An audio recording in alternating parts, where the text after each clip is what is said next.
Yeah, you ready? The setting of the sapphires is so innovative for the time, so it's something that's quite important to jewellery history as well as sort of royal history with royal provenance. Questions to start off with. Can you just give us a brief overview of what we're seeing here today? Yes, absolutely. We're really delighted to be able to offer this collection of objects of beauty and jewellery that really celebrate the lives and tastes of the Duke and Duchess of Windsor. We have lots of different pieces that really reflect different elements of the couple's life, particularly the Duke. For example, we have a silver photograph frame that was gifted to the young prince by his great-grandmother, the Queen Victoria, with a personal inscription on the occasion of her 80th birthday. So it's something really personal to him. We have cigarette cases, tie pins, cufflinks, lots of things that really reflect 4 generations of the British royal family. Moving on to the jewellery, one of the highlights really has to be Wallace's sapphire bracelet, beautifully crafted by Cartier in the 40s. It's made up of a series of large, bold, oval links, each set with cushion-shaped sapphires of alternating shades of dark and light blue. And it's something that it must have been a favourite of hers because she's photographed wearing it on several occasions.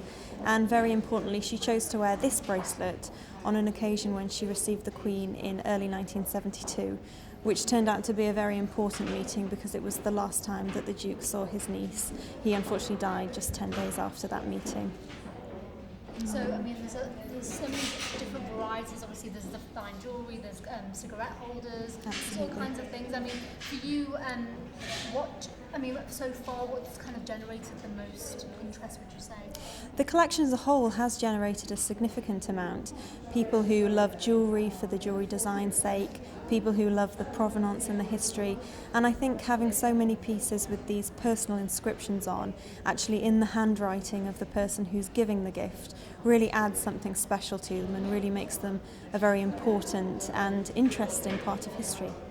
And tell me a little bit about how these items came into, are these different collectors' private, how do they come to something? Yes, there's 30 pieces in the collection in total. The majority come from a single owner collection. Some of the pieces were originally offered in the sale in Geneva in 1987, and then other pieces have been collected over time. But it is nice to see that at the core of this, it is a single owner collection, someone who's very interested and very passionate about the Duke and Duchess of Windsor. And of course, we have to talk money. What are you expecting to be kind of the top of that, I guess?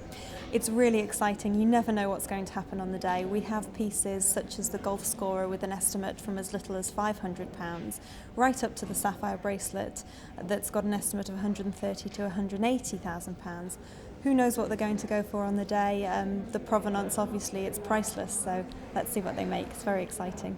And I guess for those of you who work in Sotheby's, when these items came in, what were the items that everyone wanted to go and have a look at? Well, aside from the sapphire bracelet, which not only with the exciting provenance is really a great reflection of Cartier's genius work, that probably goes without saying that we're all interested in that. But for me, I think the cigarette cases that were given to him by his mother are quite special.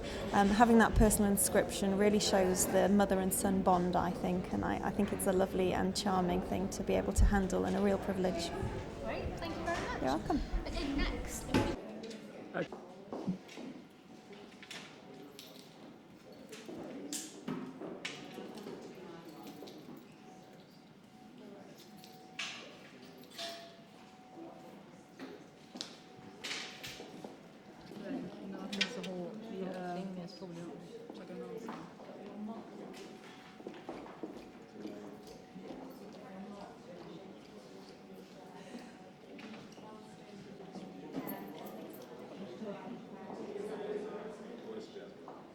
Okay.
Great, yeah.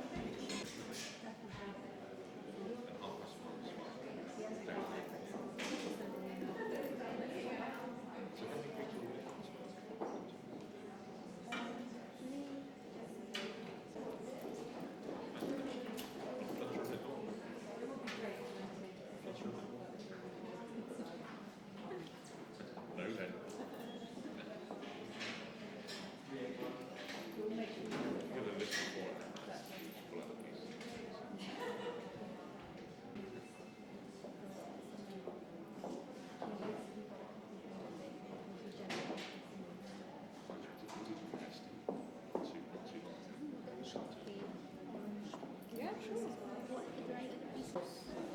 I see. No, there's no nothing. So it's only the 3 pieces.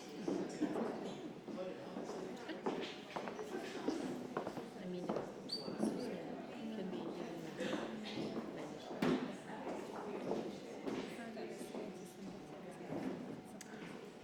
Okay.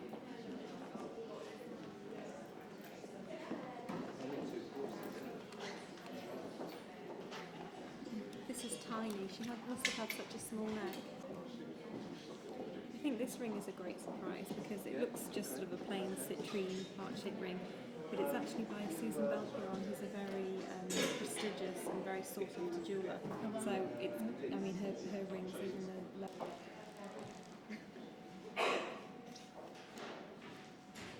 Well, she was the one who said you can never choose her into Yeah, she was.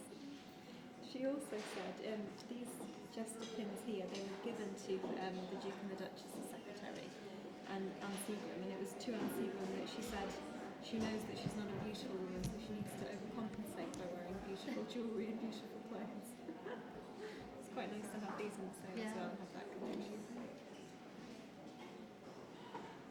But these were purchased by the Duke from Van Cleef in the 30s, but they weren't gifted to the secretary until the 50s. So they must have had them in their possession for some time.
What's that then? It's just sort of.